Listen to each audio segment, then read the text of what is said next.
righty. Well, Angel's caught up in traffic, of course, or slow train, one or the other. But we're going to go ahead and start the work session.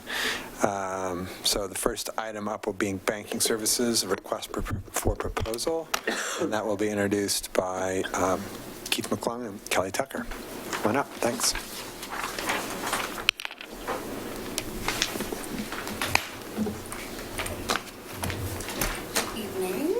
Good evening.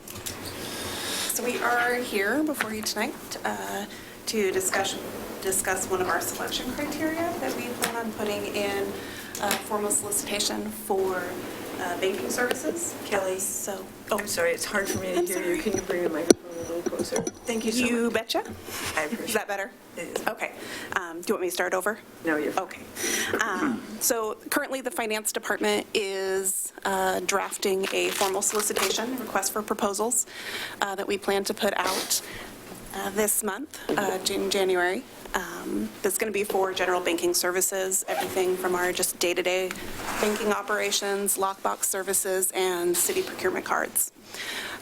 So with that, we wanted to take this opportunity to include in the solicitation a fossil fuel questionnaire. We know that topic and that is very important not only to the city, our community, and we've adopted some of that stuff into our climate action plan. So this was our opportunity to include a questionnaire, which you guys do have before you. So it's been... We haven't done a solicitation for banking services since 2012, so it's time that we do that. And you'll see the questionnaire, but you'll also see the scoring criteria. This is just one element of that. The questionnaire is one element of what will be scored in the solicitation and as we evaluate it. So we wanted to just open it up to you guys if you had questions on what's drafted in the questionnaire, if there are things that you would like to see shifted, added, as well as the scoring element itself and the points that have been assigned. So this is an outcome of something that I reached out to Bonnie's former, to Haley on quite some time ago. And it's basically to figure out a way to divest, to get out from giving business to a bank that is investing in fossil fuels. So my intention, or that my hope for this process, is that we find a bank that's qualified to do the job, qualified to serve the city, do all the things we need the bank to do, and who doesn't loan money to fossil fuel, or is in any way invested, ideally, in any fossil fuel infrastructure, exploration, any of it. When I initially saw it, and I had a long conversation with Ann this afternoon, I was concerned that the scoring potentially couldn't get us there. I mean, the potential was there to have some bank that's been doing this kind of work forever score so well on everything else that even though they scored poorly on the fossil fuel stuff, they would still be the winning bid, or whatever you want to call it. She's convinced me that that won't necessarily be the case, but I just want to make sure that we're all on the same page, that we understand what the goal is to find a vendor that we can work with, that can do all the work that we need done and isn't investing in fossil fuels. Yeah, and I think we're definitely in agreement. I mean, we, not only with banking services, but with just any, vendor that we do contracts with or just business with as a city, we want their values to align with ours, so. I have a question. Yep. Do we know of any cities or any other agencies or who, this is a disqualifier for? I don't know about a disqualifier. I can tell you that a lot of the information on here, other than, we made it to our own and to fit our climate action plan and what our goals and commitments are towards emissions and whatnot. I kind of took from the city of Eugene. They put something very similar in this. They did make it, in the city of Eugene, they did make a disqualifier for it. They had a separate piece to their solicitation, which was for local branch services. We don't necessarily need that here, but for them, they did. They're a larger city. They needed that, and that was a disqualifier for them on that element. So explain that. If a local branch, If there wasn't a local branch? So the way that they wrote their solicitation was that they would only accept proposals from banking institutions in the local branch section of their solicitation that had no I see. investments Okay. in the fossil fuel industry. They had to be completely divested. Otherwise, they didn't want to hear from those institutions. and how many did they get? Do we know? That I don't know. They did their solicitation through the state's procurement site, Orphan, and they're not available to view, and I did not reach out to them to see. So are these questions taken from theirs? Yes. Sort of? Because Sort of. it Yeah, seemed I to did me the modify questions it. were, I was hoping there were versions of the questions that were more concrete in the language. I felt like they were too vague. Okay. And that somebody could potentially answer them and interpret them a certain way. And I was hoping that isn't there some group already that monitors who's investing in fossil fuel? And so can we ask concretely, what's your rating under this rating system? Or are you on that list? Or are you on this Yeah, there's list? like I don't know if this is what you're referring to, but there's like a top 200 list. Yeah. Yeah. We could, we're open. We can add questions if we want to know where their ranking is, And there's nothing that a company can go through or does go through to, well, anyway, I guess I was hoping there was some third-party sort of check we could use rather than their own self-certification. There is a ranking on climate change fossil fuel finance report card for 2019 that was put together by Rainforest Action Network, Bank Track, Sierra Club, Oil Change, I can't read that, and Honor the Earth. And they do like all banks? This is new information I'm reading. Okay. As we First go. time. Okay. But I guess my voice of authority was working. Keep talking. Well, I'd like to go back to that. Did you have more? No. To the question that Angel asked, is that even a thing we can do? Can we say, if you do this, you applies to are everybody. disallowed to? Well, I think that there's a couple of questions. One is that if we go down this path and we don't get a vendor under those standards, then we would have to re-release the bid, and we could do that. It's more time, but we could do that. The second option is that you can, my concern about just making a yes or no you qualify is if you look at what I'm assuming Councilor Heisey's looking at, some of them are probably better than others. So it's a yes or no instead of a how well are you doing? And I'm not sure that wouldn't be better for us to get a number like that into the process, is I'm higher ranked than this other group. But I don't know. Anything you want to add, either of you? No, I think using those lists is a good plan, a good starting point at least. I would at least kind of like to address your question, Lisa, is to at least, give us some kind of double check. Right. Taking their word for it as we evaluate that, oh, hey, I'm ranked number Right. 50 or whatever. Right. That we actually do some kind of cross-check to validate that that number is accurate, with the most accurate information and up-to-date information that we can find. So we can definitely look into that list. Is who a bank over a certain dollar figure or whatever, are big loans like that from a bank to industry public record? They're not really, are they? No, I didn't think so. I would be surprised. Yeah. And the problem with a tool like this is that it's going to assess banks that are active globally. It's not going to capture Umpqua Bank, Right. credit unions, and Right. all of those. So Right. I do Right. think Citizens that, Bank, right, West County Bank. and that is something that we also value, and honestly, those folks are less likely to be big investors in fossil fuels. So using it as a cross-check but not as a determining factor, I think, is absolutely the Yeah. right way to go. And this report, just 33 global banks. Oh, yeah, if it's only hitting 33 banks, it's not going to hit a lot of our. And they have some interesting stuff in here, like they have policy grades on tar sands oil, Arctic oil exploration and gas, ultra-deepwater oil and gas, and fracking, and LNG development, coal power and coal mining, which, I mean, that's getting pretty deep in there, but FYI, those are the things that they looked at and gave grades on. I'll forward this to you. Yeah, that would be great. Yeah. Thank you. Thank you. Would you send it to all of us? I'll forward it to everyone. That's a Thank you. Yeah, I mean, I think, when we drafted this questionnaire,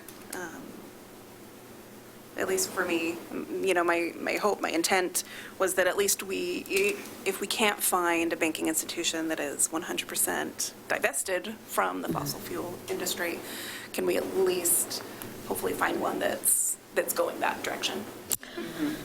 So your question one goes to lending activities, and then your question two, I guess, is trying to get to their holdings, their investments, but it doesn't explicitly ask that. And it limits it to Pacific Northwest, which was my concern too. Well, Right. there's, question one has, Multiple parts. yeah, question one has multiple parts, a national, a Northwest specific subpart, Which is 10 points. It's a third of the score. right? So let's say Wells Fargo didn't have any investments in the Pacific Northwest in the oil and gas. Right. But they're invested up to the ears everywhere else. Right. They get 10 points. Right. I mean, the Pacific Northwest was something that I added in there. When I took this kind of off of City of Eugene, they had specific projects that they called out. And I didn't want to put words into our mouth. They'd passed ordinances supporting divestment of those specific projects. So if we want to we could leave it wide open and we could not list the Pacific Northwest region and just leave it open and fossil fuel projects, period, Yeah, and see what they say. Both lending and investment. I mean, if there's, I don't, Yeah, you we get into definitely don't have international to banking, you're way over my head, so I don't know all the things that they might be involved in. But Right.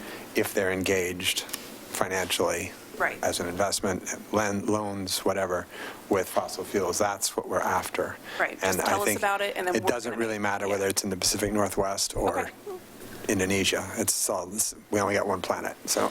So I think, your question 1A sort of says, lending to oil, gas companies for exploration, production, blah, blah, blah, blah, blah. And then we start using just fossil fuel projects. And if that's our definition of fossil fuel projects, I think we need one term that we use consistently, I guess. And so, maybe that's what you mean by that, but we need to show in parentheses that that's our definition that we're using for fossil fuel projects. And so that we're asking all the same details. So A is the definition, so we would want to say, in parens after that, quote, fossil Fuel projects, yeah. And If maybe that's the- even those criteria that they use in that scorecard would be, just spell those out. Yeah. Here are the things we are concerned about. Right, yeah, Right. that's good. Because it Yeah, I think we captures need Jordan More Cove. clear. a term that we use consistently, and we need to define it for them, Okay. and so that they cannot weasel out of it by, So I can add that yeah. into the introduction piece of it, that, for this solicitation, we define fossil fuel projects as, the exploration, production, Yeah. refining, or transportation with oil, gas, and coal companies. Is that what we're looking for? We want to. and then I guess I still am concerned that question 2 isn't clearly to me about investments. I don't know what a greenhouse gas emission inventory is, and if you asked me if I've done one, I would say no. And you can do one, and it can mean absolutely not, you can do that inventory. That means you spent, a few $100,000 with a consultant somewhere, Yeah, and then not do a damn thing with it. Yeah. Which makes it Yeah. absolutely as meaningless as the company that didn't do one in the first place. Well, we do ask them for 3 years, so presumably we could see if there's progression. Right. But I guess, does asking for a greenhouse gas emission inventory, is that asking who you invested in? I mean, is that going to be clear to everybody what that is? To me, I read that as their operations. Do you mind coming up, Natalie, and just talking about that for a second?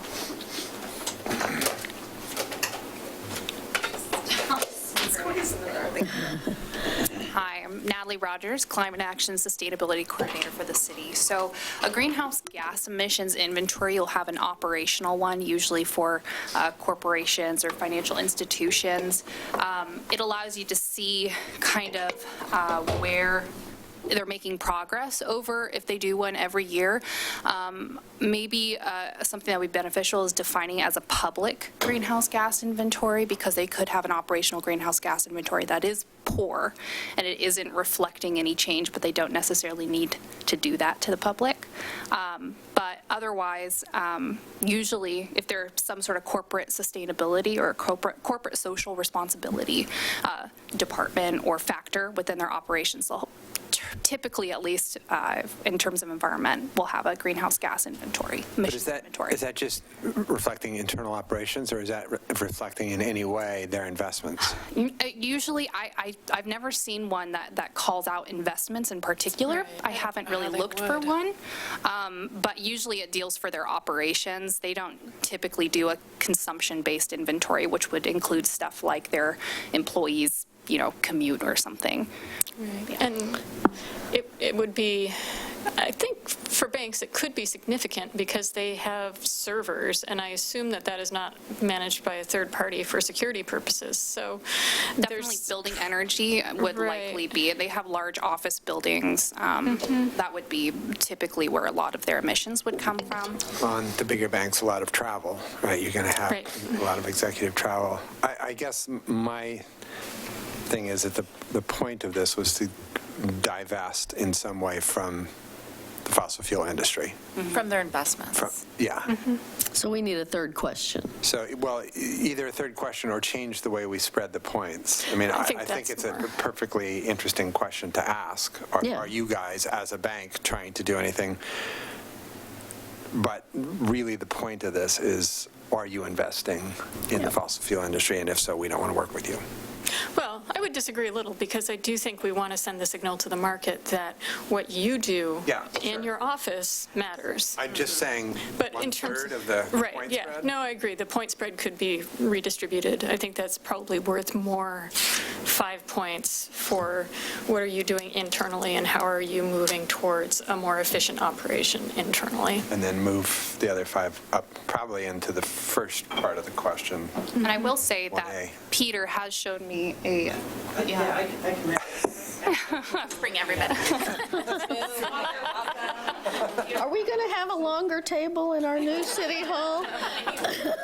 There's an online tool called the CSR Hub that does corporate social responsibility and looks at how do corporations deal with all sorts of social issues. And they have a sustainability management tool that actually looks at like greenhouse gas emissions, climate change. How do those organizations deal with those sorts of things? Now, the one thing is there's a big cost to that. You can pay. You have to pay for the reports to get how they do that. But you can go online and they'll give you like a circle of how does that organization rank against their peers. So in that industry, but to drill down into the details of what that number means, you have to pay for those reports. So I don't know what those reports cost, but that's a tool that's out there, and that it'll look at a wide range of those social issues that we may be interested in, above and beyond just the climate as well. So equity issues. I mean, we could add all that into question 2, and still I would want it not to be as big a piece of because really what we're after here is not investing in fossil fuels. Right. I mean, yeah, I think the bigger impact on the climate is not the bank's own operations, it's what they invest in. And so we've got a question on lending, we've got a question on their operations, although I think it could bear some clarification, and then we need a question on investing. I just want to wrap up quickly on the corporate social responsibility. It looks like quite a few corporations take it upon themselves to share the results. If you just do a CSR report scan, it comes up with Microsoft, Cisco, CVS Health, on and on, IBM. So it may not be that we necessarily need to buy the report to get any of that information. It's just another thing to take a look at, yeah. So am I kind of hearing that maybe we don't want question 2 at all? No, I think, Don't feel like it. I think it just Good needs question. It just needs to be fewer points. less points, and more points need to go into the upper thing. So if we do 5 points there and 5 points on 2? then Okay. add 5 points to 1A. Before we but start 1A is not getting to investments. It's not getting to invest, well, so. One is not getting to investments at all. We need a separate question for investments. Okay. Also, are we even good with the 30? Well, that was my initial question with Well, Ann. I mean, we haven't discussed it, so I don't know that we're Yeah. all with you on that. And I agree with you. That was my initial take was, My in a concern has- vacuum, Sure. I would do literally half the points on climate and the other half on, I mean, I guess, I'll get a bank, are you? yeah. I mean, my thought was, if this is the goal, if this is, then, I mean, it's not like we're trying to get to 100 points. We're at 115. So, if we want to weight it, if this council thinks that this is the most important thing, because obviously we're not going to choose a bank that's not qualified to do business in the city, but we want this to weigh more than the others, then we should assign, whether it's 5 more points or 10 more points, it should be weighted. These points are how we say whether or not we want a bank that is actually going to be a valuable bank to us in terms of actually money management. And so my concern with going down that path is that if you devalue the importance of them actually providing me legal banking services, that it loses its legitimacy for what it is, which is my money services. I had this conversation with the mayor today, and I deeply value, I think everyone on this council knows how important this climate component is to me. It is critical. But it is first and foremost a banking RFP for me to be able to move money. That is its job. I didn't hear what your last statement was. It first and foremost is a banking RFP for me to move money. That's its number one responsibility, is for it to be a banking service. And I am concerned that if we weigh it too much, you will lose the ability of this team to say this is a good bank that will actually provide the services that we need as the city. I think that there are banks that if they bid, they would qualify and they would win under this, that would get both sides of the goal. But I can never guarantee that someone will bid. I have to make sure number one responsibility for me is that we have banking services, period. So that's why it's weighted this way. My commitment that I made to the mayor is that we're all here to hear you. For us to hear what council's response, what our goals are to you and our responsibilities are to you to deliver as much as possible, these goals. But having said all that, Councilor Faulkner, you can tell me what to do on this front. I guess I want to know, if 35 points really increases your concern that they wouldn't also meet, they'd still have. The mayor was asking me for 50-50.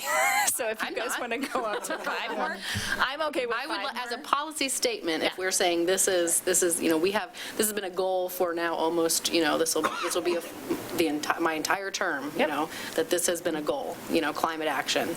And we feel confident enough that adding 5 points is still going to get us a reliable and qualified bank, then I suggest that this is a policy statement and it's worth at least 5 points. And I'm fine with 5 more points. I start getting nervous when it's more than the weight of the banking services. So to me, that's all I'm asking, is that we that the weight stays on the banking services. Oh, think that's, Well, then yeah. 5 points isn't enough, because So as long as you keep me focused on the thing that is the primary service level here, 5962. buddy. That's 5 points. I'll take my 5 points. Do I have my 5 points? No, we can shift the 5 points, that's fine, but we do just need to make sure we focus on So is, the majority being on that bank. I'm clear? Yeah. We're wanting to. I'm not sure we've landed in. yeah, I think we're talking hypothetical numbers. Anything down we're still, We're looking to maybe increase the Corporate the questionnaire, the corporate responsibility piece to 35, from 30 to 35 points. Yes, no? Maybe. Maybe. potential. I mean, I think, so I guess now I mean, so all combined, under, in terms of like their ability to serve the city, it's 20 points plus 30 points plus 20 points, so we're talking, well, we're not, what? I mean, what's the interview? What kind of? Yeah, I don't think the interview, I guess I'm not putting the interview and presentation in that category. Yeah. So if all of that is still more than whatever we assign to corporate responsibility, then Ann's good with it. And I'm much more. And I do hope that people who are watching today, and I think the staff are all hearing you, that we hear you. This is something that's important. There's a reason we typically don't bring the RFP scoring mechanism back to council. We recognize this as something that's been requested and that is important to all of you. So I appreciate the feedback, and I think that if you're comfortable with what we just outlined, what Councilor Faulkner just outlined, that we're good to proceed. I will say. Well, I'm not sure I followed where we landed, but. I was just And I'm repeating waiting what Ann told us, which to is that as have- long as the other ones add up to more than corporate the responsibility. third question on investment. Sure. Which is a simple question. Does your investment portfolio contain any fossil fuel? I mean, once we've defined fossil fuels, it should be a simple Or what question. percentage Or what of your- percentage of your investment Investment portfolio is in fossil fuels. Yeah. And that It's should, defined above. yeah. I don't think it has to be a very Would we be complicated. interested in, is that more or less than it was a year or 5 years ago or whatever? I mean, You could ask that. That's a great question. And how is it trending? Or Yeah. exactly. Give us some because example of it it could be- trending. It could be that it's 30%, but maybe 2 years ago it was 60%, and so we Right. know that on a downward, Right. Right. Right. so I think you have to find that out. Sorry. Can you restate what you said? So I have what percentage of your investment portfolio? How are we thinking we want to phrase that additional third question?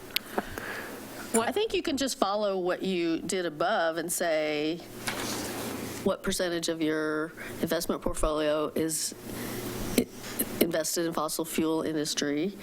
And then please provide for years 2016, 2017, 2018, or whatever So that way we see the trend. we see if Okay. there's a trend. See a trend Yeah, somewhere or other.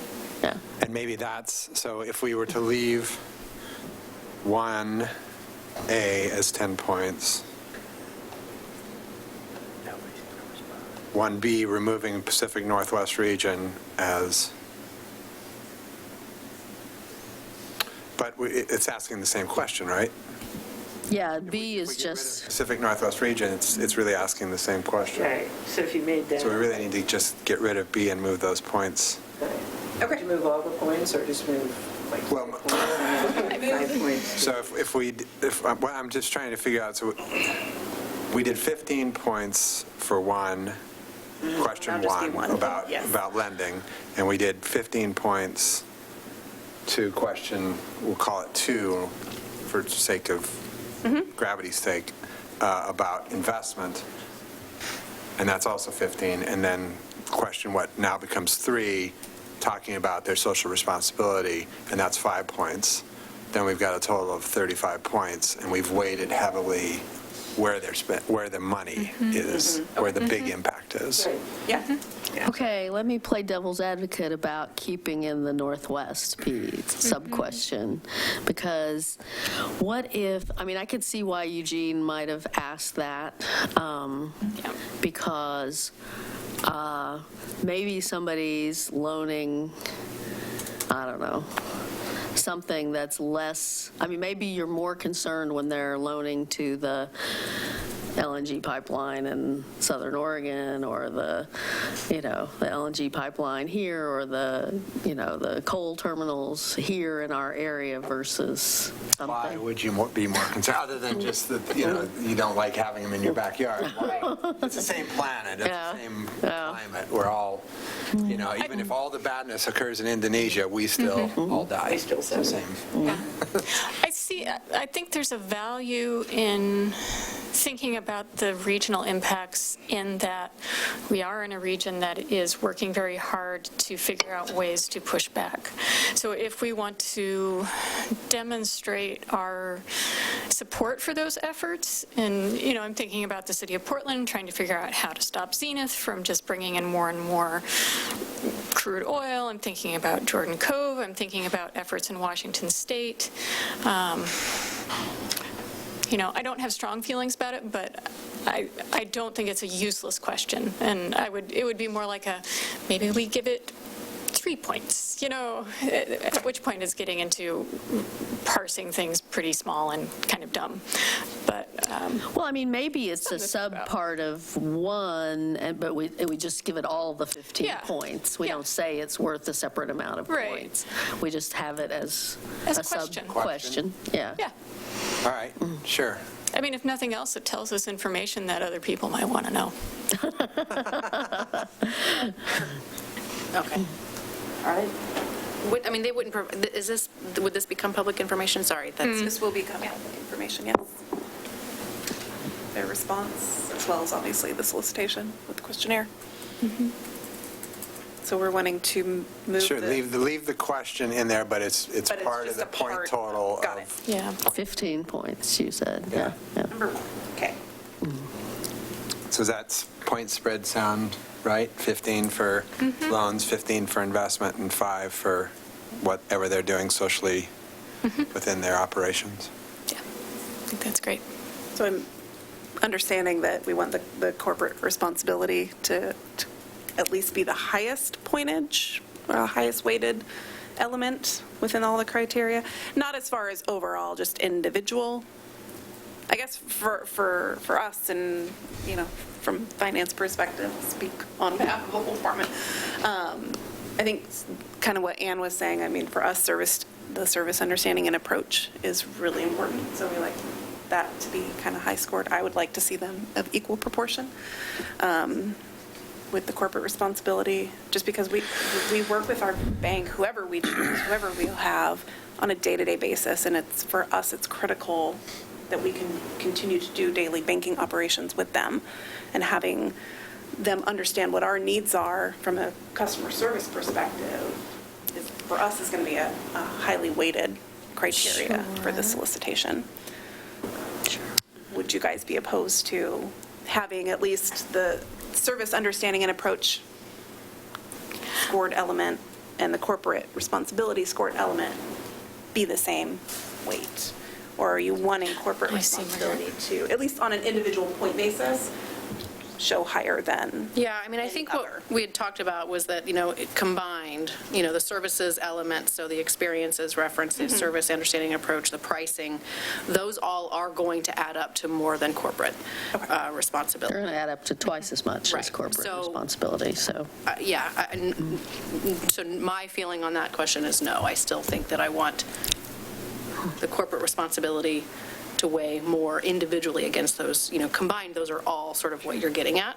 Sure. So I guess my question, based on that, is can we take the points that the banking services remain, so those points that are now being counted as the other portion of the RFP, and allow the staff the ability to flex those within their point structure to make sure that they're getting their highest and most important components of the bid. So we won't touch the social responsibility points. We'll leave them, and we won't add any points to the other side of the package, but they can flex them within that other side of the package if they feel like, for instance, that the service level needs to be scored higher than the money service component of it below. I see. Does that make sense? So Yeah, I understand what only you're saying. touching the side that came from the finance office, not the side from the corporate responsibility. Is that fair? Yeah, I guess I thought we all had sort of consensus, that as long as I understand, and I'm sorry if I just didn't follow what you were saying, as long as corporate responsibility individually is higher than and than those other ones individually. Okay. So it'll stay its own thing. And on the other side, within your point structure, if you feel that you need to move some of your points around, you can. You just can't change theirs, and it can't add any more points to the total package. And But that Angel's saying you individual can't corporate add can't any- be yeah. less than any one of those other. Right. I Can it be I equal thought to? that's what we had, If it can't be less, I totally get that. Can it? no, I think that's what I thought that's what So we I think landed. what she's asking is, so service understanding and approach is the one you guys care about the most, right? Yeah, which is why. So what you're asking is, can we take 5 points away from Experience references and financial pricing strengths. or something Yeah. and move that into service understanding and approach? Making that 35 as well. Is that okay with you guys? Of course, but what I'm saying, though, is that then corporate responsibility needs to be 40. Okay. I mean, that was my question. that's where I thought we were. Yeah. No. And your answer? So, I mean, the reason I was interested in Angel's first out-of-the-box question was, in my perfect world, that is exactly how we would do it. We would say, okay, if you are doing any of those things, you can't even apply, right? Then, great, score it however, right? Because then we've Well, done so why what don't the we goal is. try that? But It may mean we have to do it twice. Well, but it's also, what's the threshold? So if we get somebody who's somewhat good on some of these things, does that mean that they get to qualify or they don't qualify? Do they have to hit all 35 points in order to qualify, or is it a win or lose? So my thing when I was talking to the mayor is, you may have a bank that is not perfect, but you like a lot. Do we want them to still be able to get through this process? And I'm thinking of local banks that we've talked about that you all really like, and I don't know how perfect they are on these scores. So if you make this a drop you 100%, I can't guarantee you're going to have anyone bid. Yeah. I mean, I think that we satisfy sort of like the policy, kind of like outward and display and, and showing of showing that commitment to, these applicants, that this is the high, if, as long as that number is higher than all of the other individual ones combined, or not combined, alone, individually, then to me, that communicates the policy statement that we're after. Right. And we can evaluate, that's why we have a questionnaire, is to evaluate all of those. So how often do you go to is all your banking by phone and computer, or do you actually go to the bank? I mean, you can Brinks picks up quite a few of the deposits. We will go to the bank to cash a petty cash check, but typically everything is electronic. We don't typically go to the bank. No. Okay. Okay. Which is So, why in our solicitation, compared to like Eugene's, I didn't include a local branch element, because it's really unnecessary okay. Okay. for what we do. All right. So I think, correct me if I'm wrong, I think we landed on, we're just going to leave the points as is, with the exception that we are going to change the corporate responsibility for the fossil fuel questionnaire and increase that to 35 points based on the breakdown that we discussed shortly ago. So now we're total to be 120 points. It's a better round figure anyway. Cool. Okay. Good? So yes, Very I good? definitely make those changes. Any other comments, questions? No. And the reason why I might not have heard Ann correctly earlier was because I was still sort of in my head, I don't love leaving, I don't really like leaving Pacific Northwest region in for the reasons we discussed. And I also don't like just sort of lumping it in to the whole, because then, I think that suggests that that's just as important, that it's, I don't know that I feel comfortable with that. I think we're ambivalent on it. Why is more data not always Well, better? because I like it as a potential sub part with fewer points, maybe, if we have to assign any points at all. I mean, I'm happy to receive the information. I think that's great. Well, so we. Well, that's what we said. No, what we said, though, was that we're going to lump it in there, and it's all worth 10 points. And so I don't know, to me, that isn't communicating to staff that is necessary, like, that's ambiguous to me. That's not communicating that, like, that's not how that's weighted isn't clear to me at all. Okay, that works. So we leave the 15 points up to where the current question is asking. Go back to the questions. And then just ask the question, but it's not, there's no scoring to it. Like The BI like is... BI has a question, but there's no scoring attached I think that's to it. great. So let's do it that way. Let's Part do of the it is gonna be Pacific part- Northwest as, Okay. there's no score attached to this, we just want to know. Okay. So, because we do need to be very transparent when we evaluate these, that Pacific Northwest region is information only? Pretty much. Okay. I just want to make sure that the proposers are aware that although they provide it to us, it won't be a weighted element in when we evaluate. So, And so can they just decline to answer It since wouldn't we're be a not complete making it application. They wouldn't survive. I don't think it would be in their pass, best fail? interest to. Yeah, Right. yeah, we okay. can, They don't look transparent at that point. Right. we can Yeah, I mean, that require that's a it. pass-fail. Like, if you don't answer one of the questions, Yeah. Yeah, just because there's no points on Right. it doesn't mean. Doesn't mean that Okay. it's not valuable to us. Right. they're all required. Yeah, so I can make it very clear that this is required, but it is for our information only as part of our evaluation process. I mean, that to me, I guess because of all, like the mayor said, I mean, your dirty deeds are dirty, no matter Right. where if they're happening in my backyard or someone else's. Right. Yeah, well, and my interest was really more in the disclosure than in giving it a bunch of points. So this gets us there. So we put Perfect. that perfect Yeah. spot. Great. Right, good? Feel good? Yeah. Okay.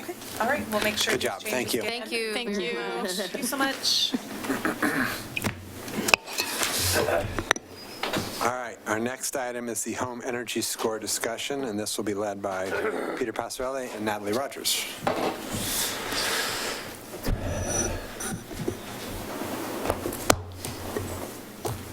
Good evening. I'm Peter Passarelli, Public Works Director, and with me tonight is Natalie Rogers, our Climate Action and Sustainability Coordinator. I think last month in December we met and talked about gave you a climate action update and talked about our path towards achieving 100% renewable energy by 2035. And if you recall from that presentation, we showed a gap with our current projections and the current tools that we have in place. We showed that there was a gap of about 30% of our electric load as a community. One of the ways to reduce that gap is through energy efficiency. The home energy score that we've been discussing the last several months, since the middle of the summer, is one of those tools that are going to help us improve energy efficiency in the community. Energy efficiency actually is one of those tools that has the biggest bang for the buck for the consumer. The money goes back to the consumer, the person that owns that business or home. They see those benefits there. So this home energy score is one of those tools in the toolbox that help us reduce that gap in our to get to our renewable energy goals. So. Yeah, and to tag on to that, that's why we were so excited about the home energy score federal methodology, is because it has been used across the nation to really inform homeowners and building owners on the energy efficiency of assets that are often hard to see or understand, especially if you don't have a background in home ownership. The US DOE home energy score, it's easy to do for assessors, which makes it cheap and affordable. It's a low cost assessment. And the nice part about it that we really appreciate is it's a comparable assessment, rather than using utility bills or some other information which can really change depending on the occupant of the building. Home energy scores can be compared building to building. So as you're looking at the market for your own home, you don't have to invest in the home in order to actually start to compare them. And also, Portland has a standing program. Beaverton, Hillsborough are interested in lifting their own programs and have said so in their climate action plan. Bend as well. Eugene and Ashland, they're a little different because they have their own electric utility, so they can look at other energy audit programs. But this program is really starting to take off across the nation, and I've been participating in a work group with dozens of municipalities and counties who are interested in exploring this for their own communities. And so I just wanted to refresh our minds on what the home energy score card looks like. You can see that on the right. It consists of a really easy to read score from 1 to 10, estimated energy costs per year, as well as a carbon footprint, which helps us start to really inform people in our community about their own home's contribution to both energy usage as well as climate change. And then it really only looks at the assets of the building. It's not looking at the behaviors of the tenant, which is beneficial to make it standardized. And so the staff report we brought you today also contains some information about the City of Austin's energy disclosure program. So a few recent reports just came out. Of course, the City of Austin is a different market than Milwaukee, but looking at the housing trends, they're fairly similar, but scaled down to Milwaukee, of course. But what we really wanted to glean from that was just the potential positive impacts of a mandatory energy efficiency disclosure program. So they saw both Austin studies saw that the disclosure policy increased the capitalization of energy efficiency. And what they meant by that is just simply having that information. The homeowner was able to capitalize on that. Not necessarily that the improvements increased the value of the home, but just that they knew more about their home to tell potential buyers. Disclosures also increased homeowner awareness of energy efficiency information, and disclosures encouraged energy-saving residential investments. And that was either through just knowing where their home stood, as well as seeing that increased value in the home. So we thought that those were really cool studies that just came out, and as more communities across the nation actually have this program, more and more reports will be coming out as well. City of Denver just completed a one-year pilot that we just saw their report just today. I think I've downloaded it, which I can also share with you guys later as well. So Austin's report, which I found really hard to read, but it's very technical. It's very technical. It takes 150 pages to tell about something. Yeah. Well, it's definitely written for a certain audience. It's not a lay audience. It's scientific literature, for sure, yeah. But it says their electric company was a key partner. Mm-hmm. So City of Austin has a municipal electric. Oh, they do? Yes. Okay. Yeah, and so they were able to link it a lot more closely with their electric utility, since the home energy score program that we're using does not rely on utility bills. I mean, PGE is interested just in ways that they can also promote energy efficiency in the household, and since it's a public data set from Home Energy Score, Energy Trust of Oregon is also interested in making sure we promote incentives. But there's a little bit of disconnect between, the program and the utility, simply because they're not running it. So is PGE potentially willing to, once we launch a program, send something out in their utility bills or anything like that? Have we had that conversation? They're interested in it. I don't know if they would be willing to do that. I can ask about it. But since we have a smart grid test bed within Milwaukee, I know that they're interested in making sure that they convert to more efficient, like smart thermostats is one thing, smart water heaters, heat pumps. So they would get value out of this program on how we can partner with them. we've started discussing it with them, but definitely just even as an informational resource for energy efficiency improvements in the region, Energy Trust and other even academic institutions are looking to these green building registries, home energy scores as a way to really start getting a grasp on what's going on within the home asset.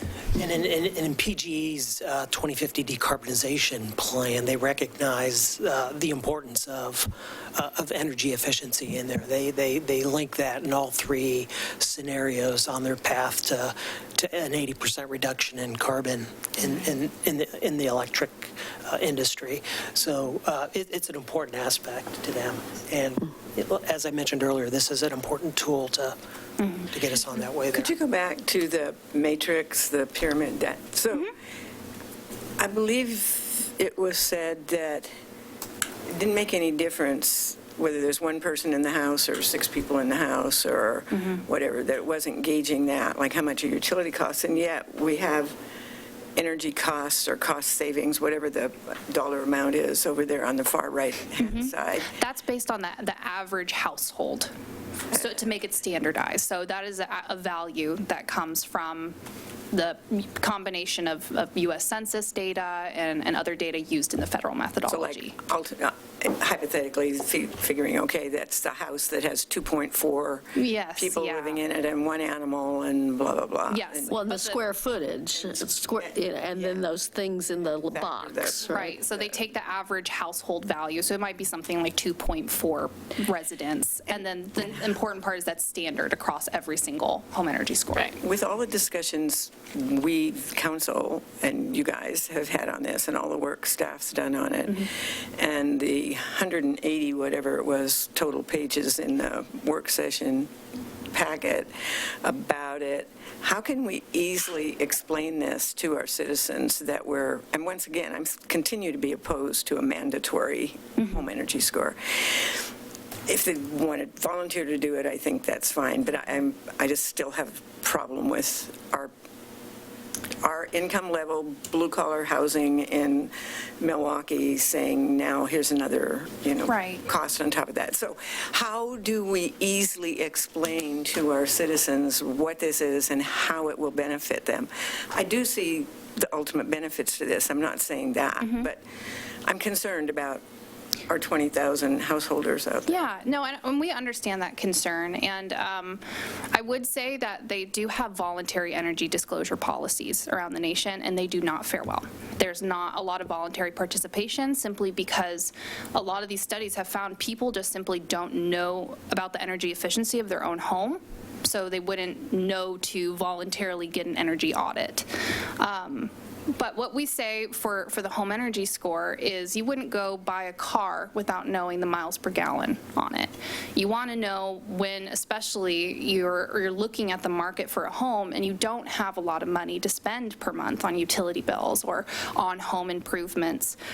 Right now, we fall on doing a home inspection, but at that point, you've already invested in that property. And if a home inspection, my own home inspection was $450, that can be quite a bit of money.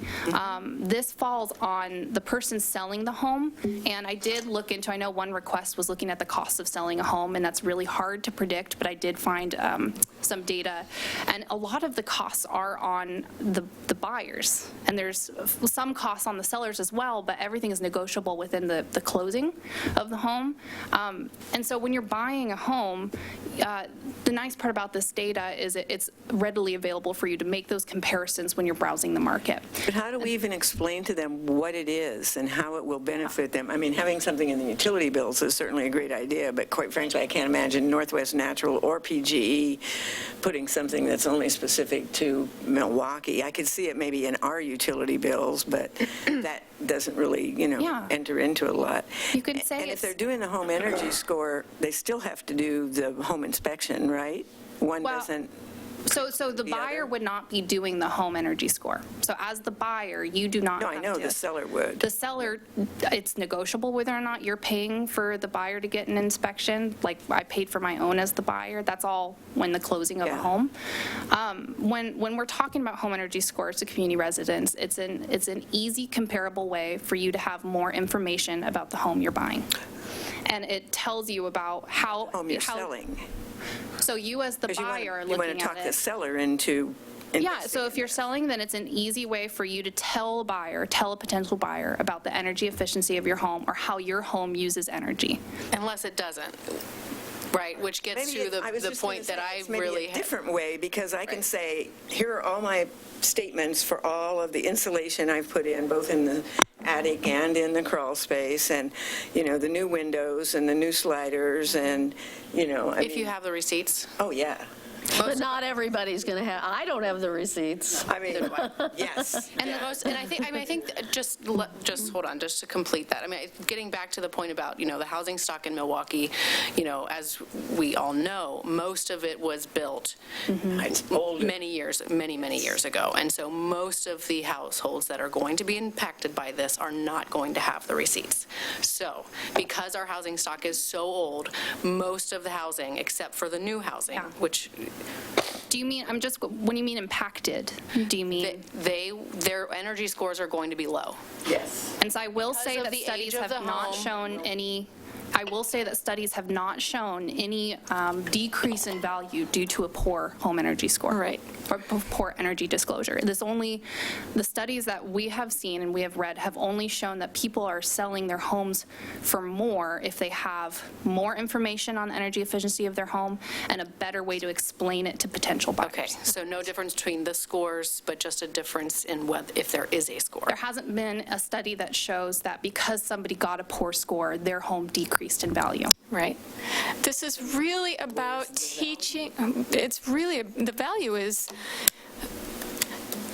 if I'm buying a house and I am maxed out on what I can buy, I have gotten as much money from the bank as I possibly can, and I am trying to stay within that budget, and I'm looking at a home energy score, and I'm going, this house over here fits my budget, and this house over here fits my budget. This house over here has an energy score of 2. This house over here has an energy score of 7. I'm already maxed out.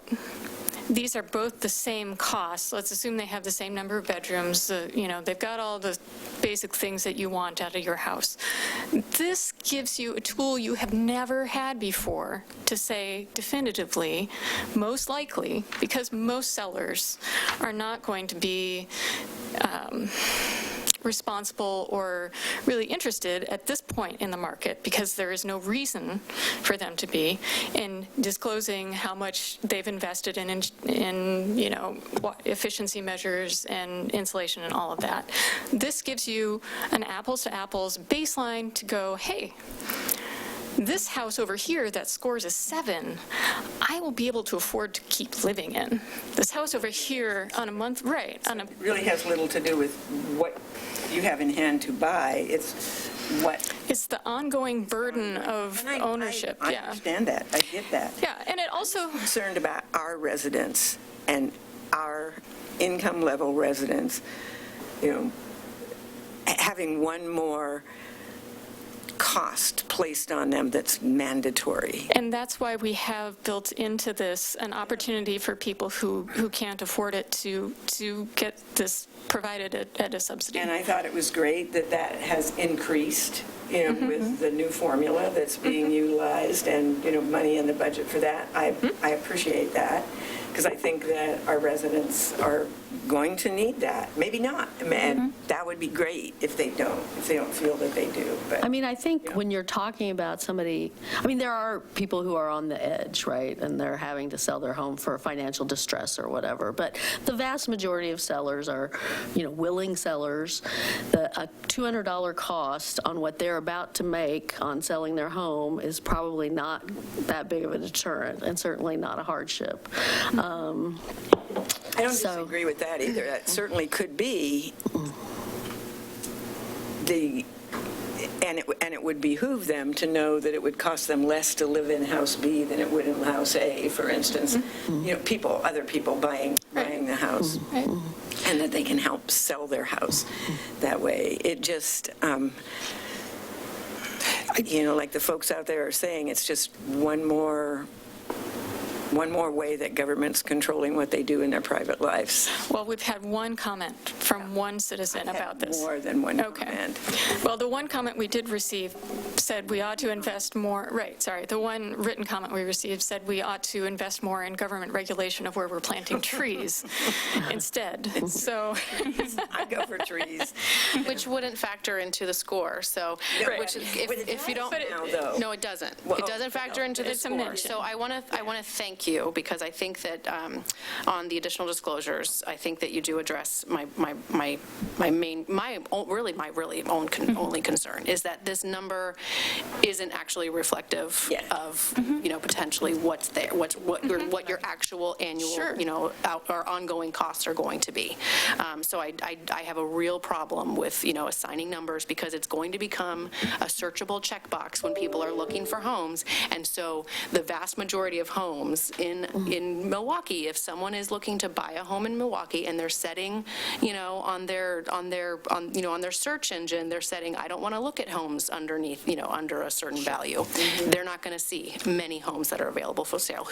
And those sellers might have made significant investments in making sure that their home is energy efficient. So I really appreciate that this is captured. I'd like it to be codified somehow.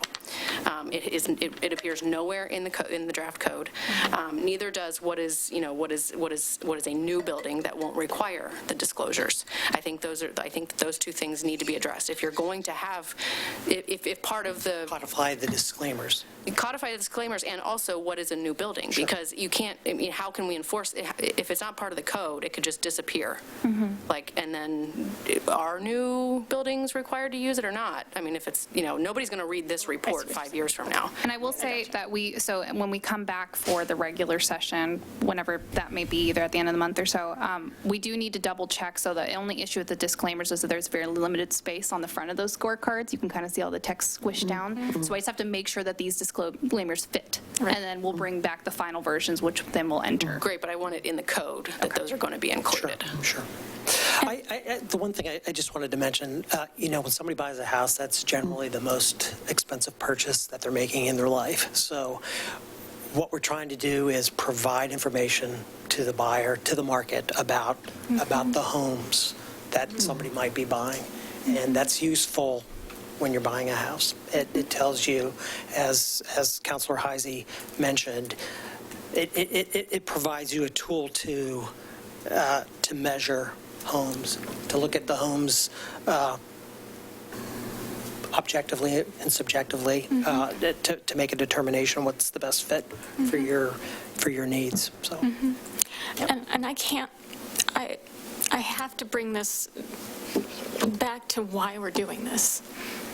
We're doing this because we don't have a way to influence something that contributes fully more than a quarter of our community's carbon emissions. We don't have those tools available to us. We don't do a lot of government regulation. This is the only thing that we can grab that gives us a way to influence that. There's an entire continent on fire. Yeah. We're doing this for a reason, and it is a critical reason. It's not just government being all up in your business. It's to make a difference where we can make a difference, where we critically need to be making differences. Well, and I do think the outreach, and I wanted to talk a little bit about that, is an opportunity, even for people who aren't selling their house anytime soon. I think the process of the outreach on this can be useful, because I don't think we've gotten our, we had the little bit of climate action stuff we did around Earth Day, but we haven't really gotten that stuff out there. And so doing more on that. Getting out the word on this can be accompanied with, pointers on Energy Trust and other things for people who aren't even selling their house. They just want to have a more efficient house for themselves. I think, that should be part of the messaging, is don't wait to make your house more efficient till you're selling it. Right. Do it now and make your own bills cheaper and your own, Exactly. Well, even with my house, I'd be interested to find find out how well I could score because of all the things I have done since I bought my house 15 years ago. Yeah. My house is outfitted very differently than a lot of the houses around me that were built in 1969, like mine was. Yeah.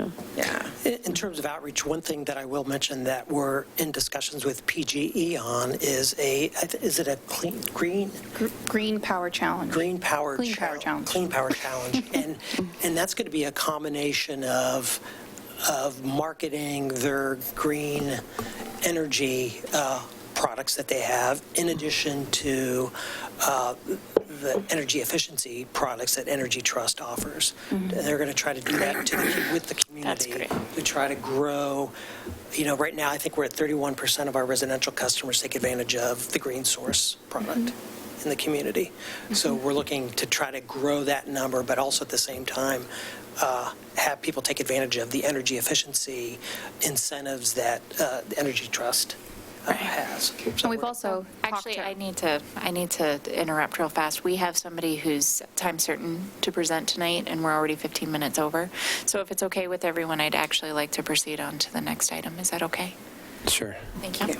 So are there any other changes to the code besides, once we bring them back, the changes that have been recommended?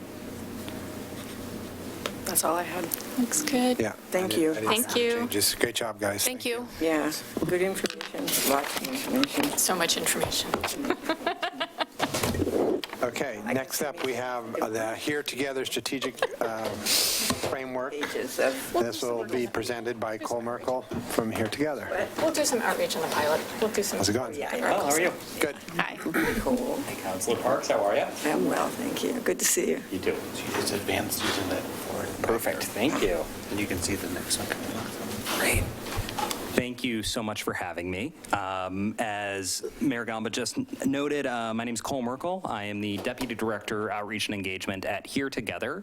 But I also want to share that I am an Oak Grove resident, so I consider this my neighborhood, and I'm grateful to be presenting to the Milwaukee City Council, even though unfortunately I'm just outside the boundaries of being able to vote in here. Before joining here, conversation for a different day, but I appreciate the creativity. Before joining HereTogether, I spent 8 years as the vendor program director at Street Roots, Portland's weekly newspaper supporting people experiencing homelessness.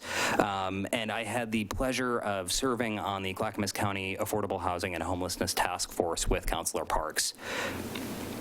So I'm deeply invested in this issue, and I am certainly grateful that you all have been as well as far as affordable housing and addressing homelessness goes. Here's what we know. In our region, the greater Portland metro region, there are 56,000 households that are on the verge of homelessness.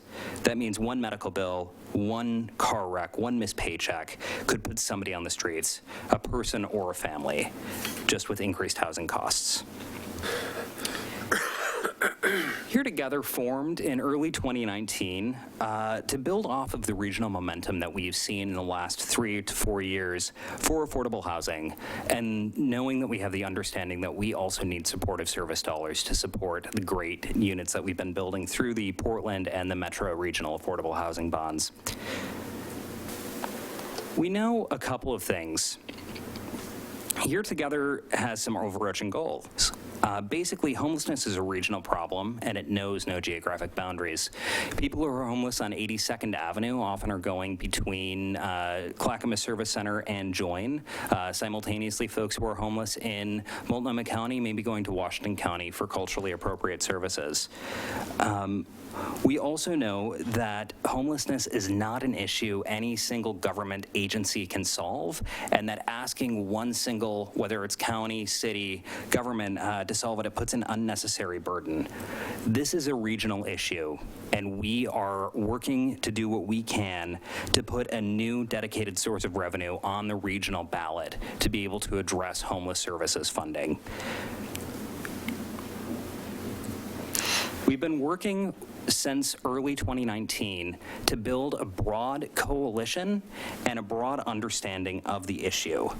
The coalition has had technical advisors from places as diverse as Portland State University to all 3 of the counties, to Metro and the city of Portland. And we've been working to build a coalition of experts, business leaders, people with a shared understanding of what homelessness is and what it's going to take to actually address it at scale that meets the scope of the problem. I'll note that in Clackamas County, we've been very fortunate to have Commissioner Sonia Fisher as a key player at the table, as well as Jill Smith and Richard Swift, who are both in Clackamas County Social and Housing Services, really lending their support and their expertise to make sure that we get this right. So here's what we know about homelessness in our region. Just a very brief history. We went from the Great Recession, where we severely underdeveloped units, to an economic boom where we had far more households moving into the region than homes that were actually being constructed. And we've coupled all of that with stagnant wages, really wages that just have not kept up with our booming economy and the rate of rent increases. I think it's absolutely mind-boggling to think that it's been since 2005 that a blue-collar worker could afford a home within the region, just a modest apartment within the region.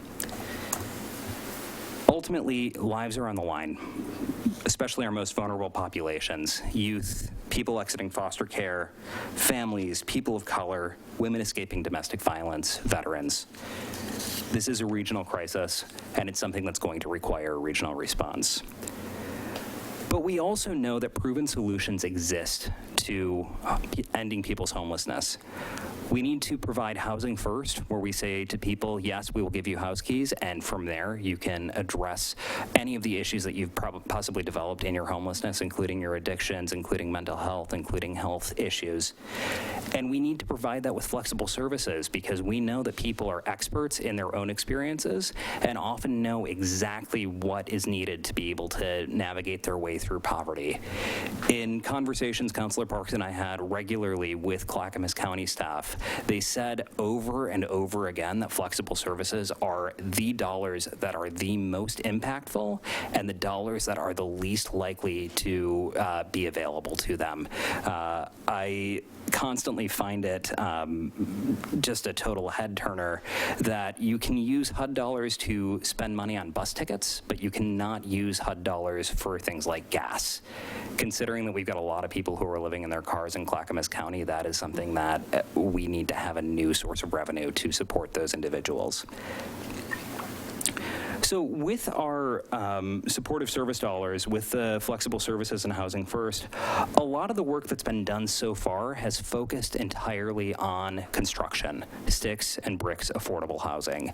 We are so lucky that in 2016, Portland voters passed the first regional affordable housing bond at just about $260 million, building more than 1,000 units of affordable housing in the city of Portland. 2018, $652.8 million. We have nearly $1 billion region-wide. But the ultimate thing to remember is that those dollars are only focused on construction. They're not focused on the flexible service dollars that are so necessary for getting people inside and keeping them inside. So here's what we know when it comes to homelessness and what voters have to say. We conducted a poll in September of 900 voters across the region, and across the board, voters prioritize reducing homelessness as a top priority.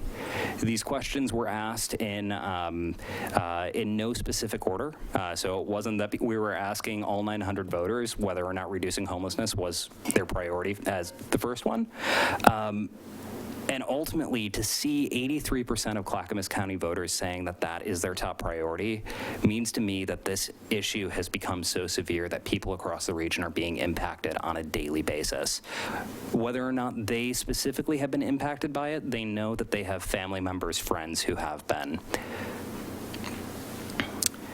We also know that voters have an incredibly nuanced understanding of what it's going to take to end homelessness. When we asked voters if they had one or two ideas or solutions to ending homelessness, nearly 100% knew exactly what it was going to take, whether that was 47% that said we needed to increase services, whether that was 41% that said we needed to do systemic change. The fact that only 10% had something that was strict, like reducing the number of quote-unquote free services we're giving away, or enforcing anti-camping laws, means to me that as advocates we've done a really good job. The other thing that I'll note about this, we also conducted a focus group, and when we asked a non-college educated white male voter from Clackamas County what causes homelessness, his response was, well, it's complicated. We're absolutely at a point right now where we believe this is the moment we need to act because the public is on our side, the people are on our side, and there are too many people who are dying on our streets to not act.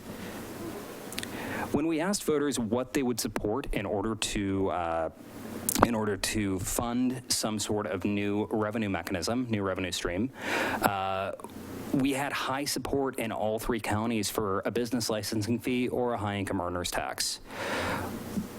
We got these potential options based on the Portland State University Homeless Research Action Collaborative Study, which, on top of outlining that there were nearly 40,000 individuals who were homeless in the metro region in 2017, also outlined a number of legal options that we could take to find a new source of revenue. We have not landed on an official revenue source yet. I'll be clear on that. All options are still on the table, and we've currently commissioned a gap analysis with Eco Northwest that's looking at a combination of the work that PSU put out, as well as what's currently being spent, so that we can hopefully nail down the both rate and revenue option that we would need to be able to tax to truly address chronic homelessness. We believe it's going to take about $300 million per year throughout the region to address chronic homelessness. So the reason that I'm here tonight is to talk to you all about our strategic policy framework, and I brought copies which I'm glad to leave with you on my way out. And I want to thank Councilors Parks and Falconer for both signing on to the policy framework. HereTogether developed the policy framework, first starting with experts in the 3 counties as well as Metro, and then working with about a large number of our coalition partners, more than 30 organizations, to really talk about our high-level goals and strategies for how we would spend new money once it comes online. The framework has a couple of very key points that come out with it. First and foremost, we want to lead with equity. This issue has impacted communities of color throughout our region since before we've been talking about this as an issue, and we want to make sure that in any work that we do to ensure that we're working with folks who are most impacted, that we are prioritizing their outcomes and getting them out of homelessness first and foremost. We really want to focus on client-centered services in much the same way that I mentioned we need a flexible service fund. We want to make sure that clients who are experts in their own experience can tell us what they need. And we really want to bring all of the experts to the table so that not only can we get this thing on the ballot, can we pass it, but so that we can get at a very clear point how to continue to implement it once the money actually comes online. So we've had a number of elected partners, including the entire Metro Board, most of the Clackamas County Board, the entire Multnomah County Board, again, Councilors Falconer and Parks. Commissioner Chloe Daly from the City of Portland has also signed on, as is Commissioner Daniel Wynn in Lake Oswego. And so we're continuing to shop this to partners and ideally hope that the entire council will sign on to it very soon in Milwaukee. I must have missed some emails. I know, that's what I was thinking. Let's see why I wouldn't have. I'll also note, though, that on top of our amazing elected partners, we have more than 24. We've had more than 50 organizations sign on. Our affordable housing development partners throughout the region, including most locally Northwest Housing Alternatives, see the need for this and have signed on because they know that, yes, we're going to build these thousands of units, but we're not going to be able able to truly be successful with them unless we have those wraparound service dollars. Number of businesses, including the Portland Business Alliance, Business for a Better Portland, have all signed on. Number of community groups, including neighborhood associations, the Clackamas Social Service, or Homeless Solutions Continuum, healthcare organizations, and plenty of nonprofit organizations are all on board with the work that HereTogether is doing and are at the table helping us develop our next steps. So currently, we are in the process of our next steps, which are including developing a governance framework, and we really want to figure out with local jurisdictions how we can make this as responsive to their needs as possible while also addressing homelessness as a regional crisis. One thing I'll note is Multnomah County, on the one hand, has pretty much entirely reached shelter capacity, whereas Clackamas and Washington County barely have any shelter available at this point. And so making sure that we're providing opportunities to truly address chronic homelessness, which at the end of the day means getting somebody keys to an apartment and helping them stay inside, but also recognizing that there are people who are sleeping outside right now and tonight, and that we need to work on that. We've always known that there have been two options for getting this on the ballot region-wide. We have a regional government, and Metro is the government that we believe is the best poised to be able to bring this to the ballot. We can either ask our Metro councilors to lead and bring this in front of voters, or we as citizens can lead through initiative petition and bring it to voters as well. We are preparing for both options, and no matter what, regardless of whether or not we go citizens initiative or through Metro, we hope that we can have Metro be our strong partners throughout, because we believe that the best policy is going to be created through a very collaborative rather than adversarial process. And so we're working as hard as we can to prepare for either option. Ultimately, though, with the numbers that we have, the crisis that we have at hand, we know that waiting until 2021, we know that waiting beyond 2020 when the voters are absolutely demanding this and so many people are impacted is not an option. And so we're preparing to go in November of 2020. And all the things the two that you showed us, which were a tax on high earners and a business tax, would be implemented through a bond measure? So it would be a separate taxing measure. We are looking to stay away from a bond very specifically for a couple of reasons. We don't want people who are already feeling the pinch of the affordable housing crisis the most to be the ones who are the most impacted. We're hoping that individuals who are making a little bit more in this economy can step up and support people who are on the streets right now. And then when it comes to flexible funding, bonds are very much tied to capital construction dollars. Right. And so we believe that having a new levy of taxation is going to be what's going to get us there. And that can be, an income tax can be implemented region-wide without the state being involved? Okay. That's my understanding. I believe that, and I am not an economist, so I am not going to, and not an expert on tax policy. I believe that the state could levy it and then pass it through immediately to the jurisdiction. I mean, I guess they're doing that for Portland already on a couple of things. So, yeah. And the business tax, I mean, the three counties could just do the business tax, right? Couldn't they?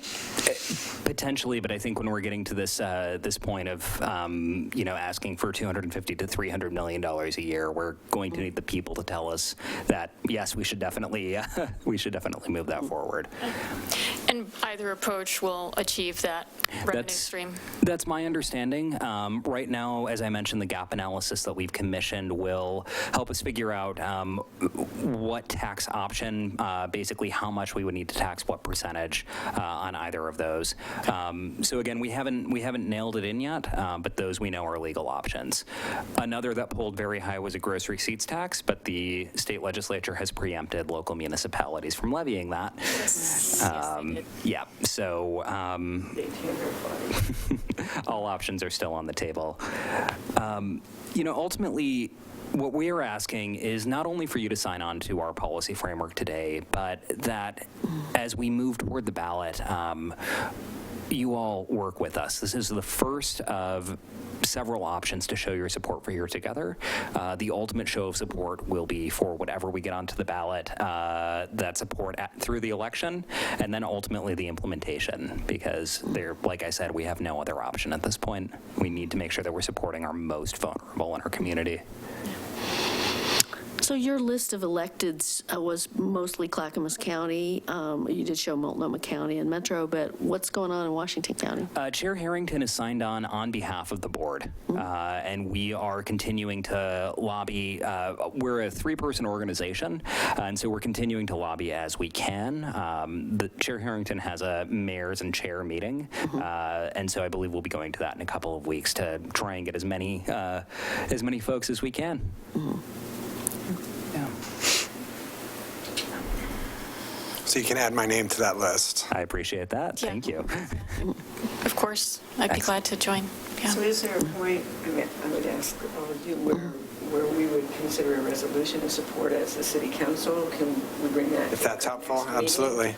I think any... The framework, I mean, obviously, there's nothing yet to support for the... I think as soon as there's a decision on how Right. we're going to go to the polls, and that's I think what I think that's where we would do a resolution resolution. That'd be to do, is to support. Okay, just checking. any and every public show of support possible would be incredibly helpful.